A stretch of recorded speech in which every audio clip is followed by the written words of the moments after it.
the one thing I'm trying to help a lot of marketing teams understand, and the thing that they need to be sharing with their C-suite and with the sales team, is that everyone has content, right? So you need yours to stand out. So you really can't just fly by night and fly by the seat of your pants, during the year and just pick things here and there. You really do have to be strategic about it and create content that your audience really, really likes.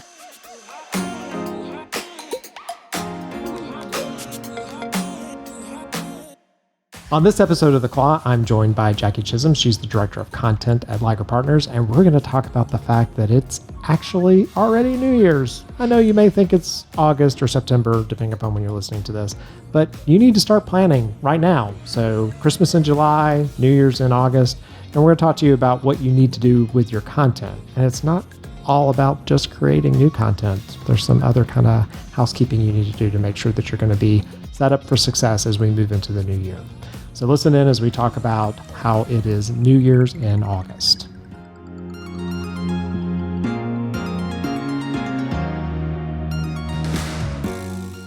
Welcome to The Claw. I'm Eric Holtzclaw, Chief Strategist of Liger Partners. The Claw is the marketing podcast for C-suite executives. I am joined today by Jackie Chism. She is our content director. She's director of all things content here at Liger. And you've heard of Christmas in July, but did you know it's New Year's in August? It's New Year's in August. That it is. It is. So yeah. So when we say it's New Year's in August, Jackie, what do we mean? Well, it is that time of year when you should really start thinking about your 2023 marketing calendar. So the calendar for the next year, we should start thinking about it now. And people go, now, August? Yes, now. If you really want to be strategic and plan, it's really important to start now. Yeah, I mean, and then that's the thing that we run into all the time is people think content is a long play. It's not a short play. Like I don't post a thing and figure out, and you should hopefully have been creating content over the course of this past year. So it's kind of time to look back and see what's working and what's not, right? So what are some of the steps you take? Because you do these amazing content audits for our clients. Like what is that? Give us a little peek behind the curtain of if I'm thinking about 2023 and pretending like it's almost January 1st. Well, what first, should I be a lot doing? of people might ask, why are you telling me now? Why now? Yeah. I just got back from the beach. The one thing I'm trying to help a lot of marketing teams understand, and the thing that they need to be sharing with their C-suite and with the sales team, is that everyone has content, right?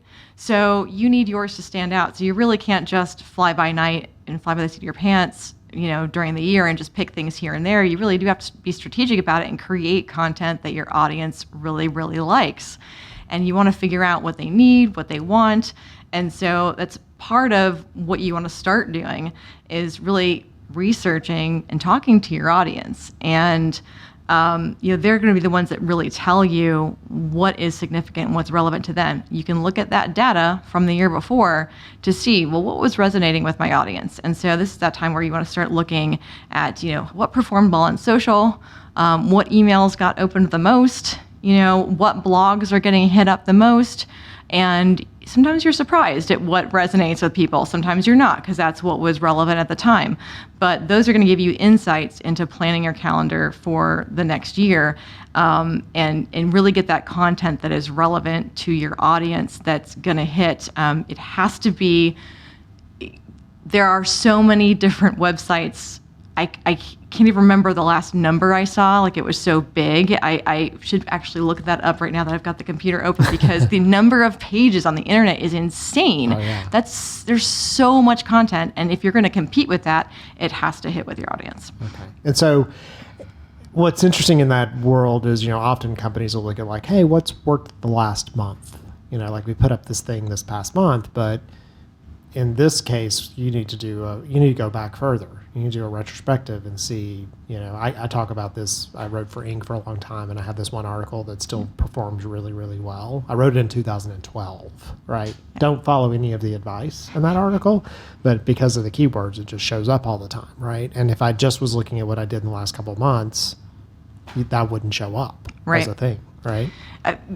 Things like blog posts tend to pick up steam, so do videos that you've got on YouTube, and it may not hit right away, but as people figure out that it's there, as Google starts picking up on it, as people are watching it, they will pick up steam. And so if you're looking at how something has performed over time, it'll give you a better picture. So your content that you posted the last couple of months, you may not, if it didn't resonate, and no one's clicking on it, doesn't mean that it's not going to resonate a few months from now. So it may not be the best gauge of what's going on. But if you're looking at your content over the last year and seeing what's going right, and even over the last couple of years, that is going to help you get a better idea of what you can pick. Because right now, if you are figuring out what you want to do next year, then you can go ahead and you can pitch those ideas to somebody in your C-suite before they go into their Q4 meetings, right? And they decide how much money your marketing budget gets. Yeah. If you want to start a podcast, that's going to cost you some money, especially if you didn't have it this year. And so you want to have a good pitch and some good evidence to show them as to why this would be really good for your company to do. And you need to do that before they go into those meetings. So you want to figure out what you want to do in August so that you can pitch them in September. They can go into their meetings in October. And it does kind of take a minute to put some content together. Yeah. It's not like we shouldn't start January 1. We should be like, hey, wait a second, we got to back up. If we want it to launch in January, we actually have to write it in November and December. Yes. Along with everybody's vacations and trying to get subject matter experts on the phone and things like that. Exactly. Your concept of slow burn, I call it slow burn on content. So you've got this piece and you post it, is an interesting one, for the young kids using TikTok.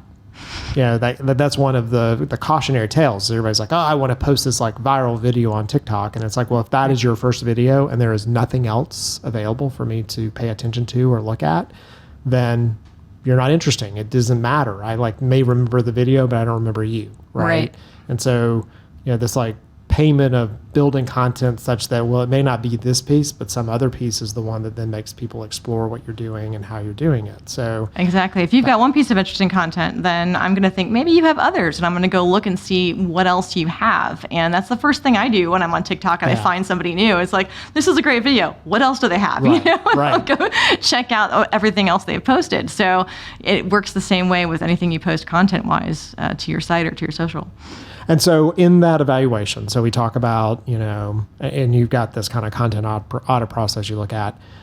So you talked a little bit about talking with customers. And so to some people it could sound daunting. You've got a journalism background, so you kind of know how to get to the story. What are some tips for the person that needs to talk to their customer that maybe they're like, well, I don't even know what I would say, right? What should they say? What would they ask? Yeah. So in this initial research phase where you're looking at all of the content, and then you're going to go back and talk to your people. Maybe you have some clients that you've had for a while, or maybe you've got some kind of process where you can get feedback already built into your customer life cycle. You go and ask them some very revealing questions. You don't want to ask them yes/no questions, right? Do you like this? Right. Yes, no. You want to ask them things like, tell me what a typical day or a week is like for you. What are the things that you do besides, consume this content or use our product? Because it might help you understand some different touch points that you can use to get to them. What issues do you typically have? Let's say you're talking to another business, that is using your product. We're in the B2B space, so we have a lot of other businesses that are using this as a service. And so you want to say, hey, what are the biggest issues you face in your industry? What are the biggest issues you have with your own customers? What are they telling you? Tell me about a problem you solved for somebody recently. Mm-hmm. And they can say, how they went through that process. They can tell you, like I said, what's the typical day or week like for you? They could tell you, what their process is with their clients and their customers, day in and day out. Where are you gathering your info about the industry? So if you want to stay current, what sources are you going to? What do you want to learn about? And what kind of info are you constantly looking up? There's times where sometimes somebody asks you a question, you're like, oh, I gotta look that up, right? Right. where do you go, but what do you feel like you're constantly looking up and you're going, it'd be really good if I had this in a really convenient place, right? And sometimes that gives me ideas for content I can produce for people where it's just like they just go to that source. A really great example is what we put together for one of our insurance brokerages is putting all of the cannabis information in one place for that industry. And we created that interactive map for them that labeled every single state and what the cannabis laws were in every single state, which are fluctuating constantly, especially this year, because once that got opened up at the federal level, all of these states flip-flop after that. And so not only did having it, was that a good thing, but then you got to keep it current. Yeah. So when you think about things like that, how can I make this useful for the person? Well, if I can tell them this has been updated within the last 30 days, then that's going to be really relevant for them, and that's going to be a great source that they're just going to go to immediately. And now I'm their go-to source for information, which means I'm in front of their face every single day or every single time they need this, and then they're building a relationship with me. Yeah, and so what I love about your talk track, and I did a stint in research, right? And we would work with customers, and they wanted us to come in and be like, hey, we want you to show them this thing. It's like, hey, look at this thing, look at this, like, that they build. And we'd be like, cool, we will. When we get to like the 30 or 40 minute mark in the conversation. So we would always start off with like, tell me about your day. Where do you hang out? Where do you go?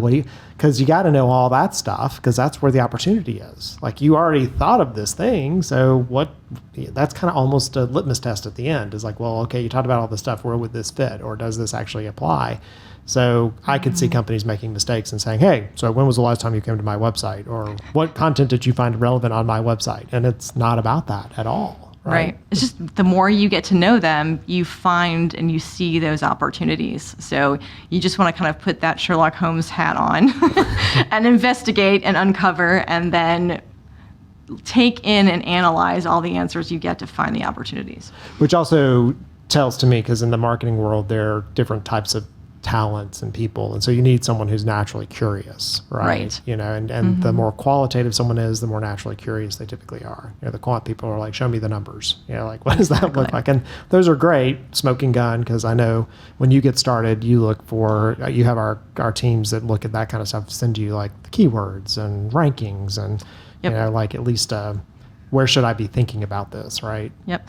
So if you're auditing the past year, we also have that keyword research that we usually do when we onboard clients. And so we have an SEO manager share with us, well, what are we ranking for right now? What's the update? And they can refresh those numbers for you. They can give you a look at what has been performing well, like where you've increased.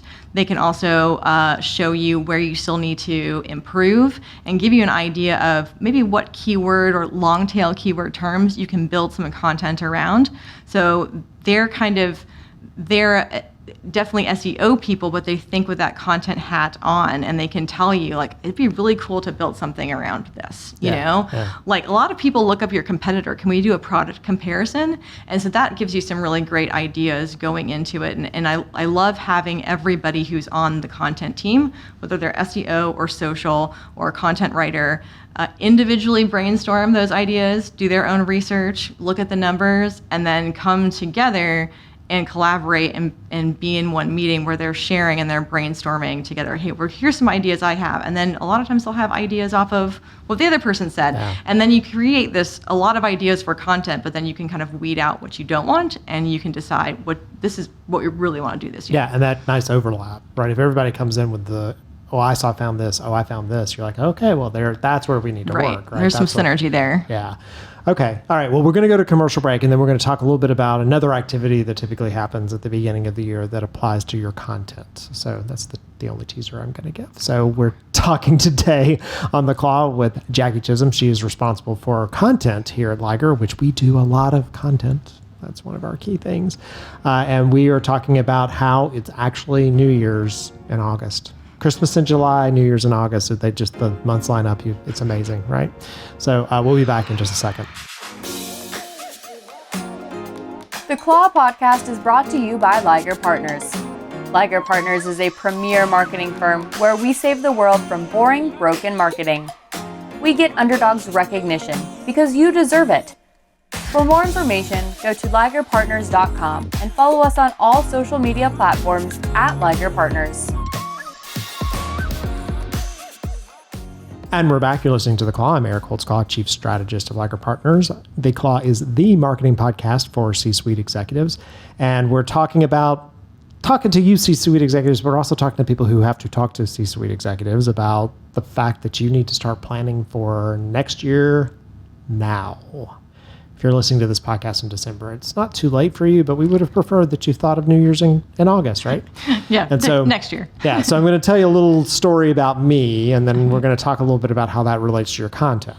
So a weird thing that I do is in my closet, I have all of my shirts, and I have a white hanger. It's the only white hanger in my entire closet. And so I hang at the beginning of the year, I have all of my shirts lined up, and I put that white hanger here. And so then as I wear my shirts, they end up moving to the other side of the white hanger. And so at the end of the year, any shirts that are on the left side of the white hanger go to Goodwill.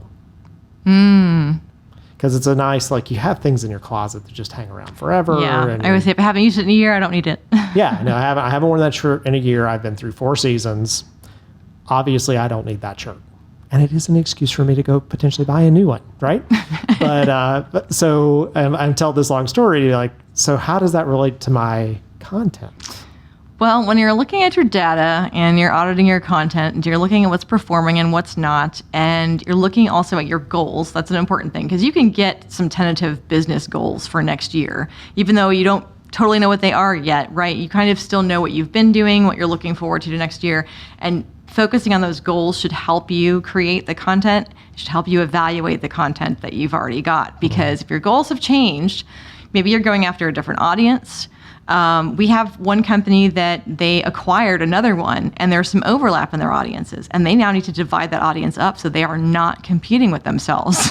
And so it's really important for them to divide their content up as well. And so we are having to go through the content that is no longer applying to the new audience and say, what do we want to do with that? Do we want to move it over? Or do we want to actually optimize that content, beef it up, move it over, and redirect it to their new company that they just acquired? Or is it just best to get rid of it? Maybe it's not good at all. Maybe it's not performing. Maybe it just doesn't jive with their voice and tone anymore, or what they're doing now. And so it is sometimes important to get rid of some. You know, Google only indexes, and Steve will tell us this, our SEO person, our digital marketing director. He'll say Google only indexes so many pages, right? So if you have like years worth of blogs that are just sitting there, what are you going to do with all of that content? You can get rid of some of it, you know, that's not serving you at all, but there's some of it that might be good. It just needs to be updated, right? Yeah. Like, that was a really great piece we did, but it's from like 2017 and no one's going to care about it. Or my 2012 piece. 2012. Yeah. It's just literally, it's like 10 simple marketing tips. And it comes up and it's like, don't follow those. Those are from 2012. They're so yesterday, right. 10 years yesterday. Yeah. And so we can take a 2017 blog though, if it's still applicable, and update that. You know, it's like your next edition of your book, right? You're just going to update it and then make it a new piece of content, and it's now going to be indexed as a newer page. Yeah, and that's been a very interesting piece of advice as we've onboarded some clients recently, or they've asked us to look at their digital footprint. And there are 2 examples. There's one client we're working with. They have over 680 blog posts, and 500 of them have only had 10 visits in the past 12 months. Yeah. So it's kind of like that junk drawer, right? It's all are my shirts that don't make it to the new year, right? It's like it's around, you feel good about it, and it is hard, like, as a writer, right? You write a really great sentence, and then you spend time on that, and just to say, get rid of it. Kill your pretties, I think is like kill your darlings. Yeah, kill your darlings. Who is it that says that? It's famous. I have to look it up. But anyway, kill your darlings. So it's just it's a tough thing to do. Like, you spend all this time and energy. Another interesting is that change in audience. So like, even if you look at Liger was another company, and we even focused primarily on kind of a different market. And so as we move into this new market, I'm sure we have that same problem. We have a bunch of content hanging out there that doesn't really serve our purpose. And as hard it is to hit the delete key, sometimes you just have to do it. It's for the betterment of your digital properties. Yes. Yeah. And Steve will talk about that. In that case, like, what you want is you want Google to know who you are. And if Google finds all these things, it's not exactly, it's like, I don't know who you are. Yep. I don't know who to send you to. And that's why you want to include your SEO person in the conversation of looking at the content and doing the audit, because they can tell you, I think we should just get rid of this. Or they can just tell you, I don't think this is going to perform. It's not resonating. Or they can look at it and say, you know what, that was a really good piece, but I don't think anybody saw it because maybe it doesn't have a meta description on the back end. Oh, yeah. Maybe there's some digital issues with it on the back end that are causing Google not to see it. And we can actually make those changes, and now it's going to be seen. Or you can say, no, it just was a bad piece of content, right? Yeah, that's such an important point, because as a creator of content, we just think about, hey, I wrote it, it sounds good, let me put it up here. And there's this technical layer that needs to be considered on the back end. We have another client that had a technical issue with their site for 90 days. It was basically performing incredibly slow. And because of that, Google will penalize them for months to come. So that technical aspect is you got to, it's a mix. It's not just one or the other.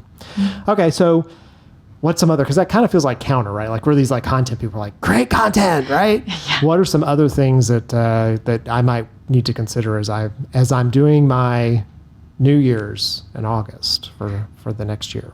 Well, after you've gone through all of the old content, you have these individuals coming together, making their recommendations, brainstorming collectively. You want to go ahead and when you're brainstorming, make sure that you are thinking of all the big ideas. Even though you think that your C-suite's not going to go for it, get them all out there, because you never know what you can put on hold for next year. You never know until you ask a lot of times what they're going to be willing to do.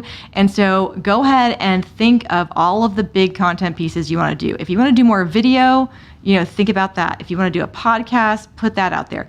If you want to create some forms of content that might have to do with graphics or things that are different, in other words, like I call it high value content, right? Yeah. So anything that's going to take a lot of time and take a little bit more creativity, stick that on the list.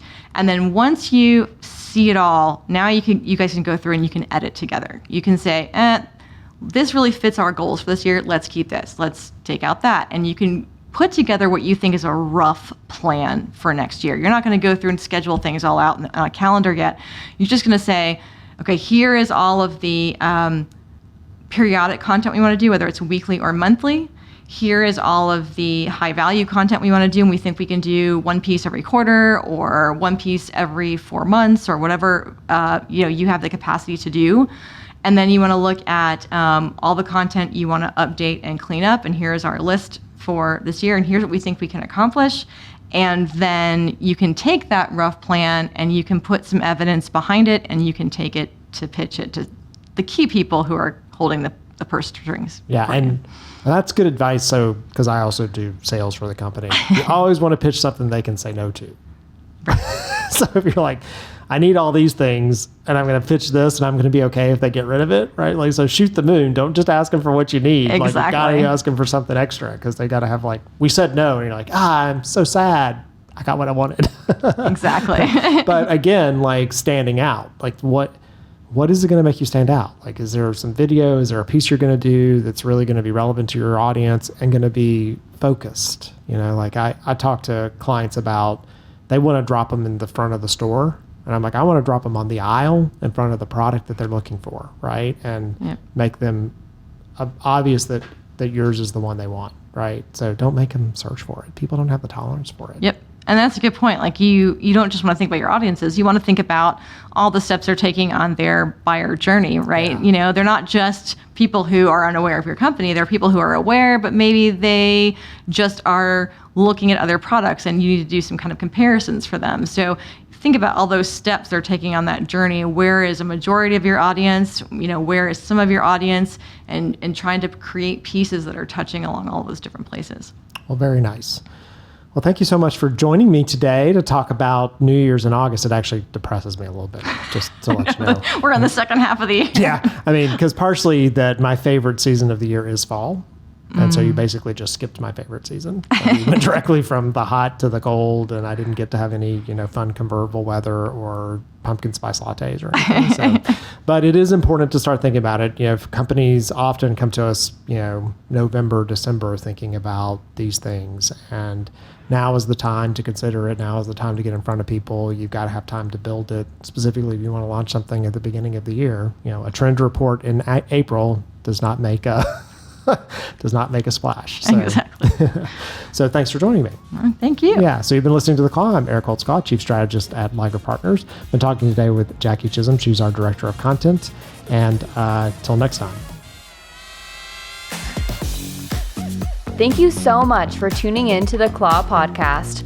Don't forget to like and subscribe, rate and review this podcast. And if you or someone you know wants to make an appearance on this show, email us at yourbestie@ligerpartners.com.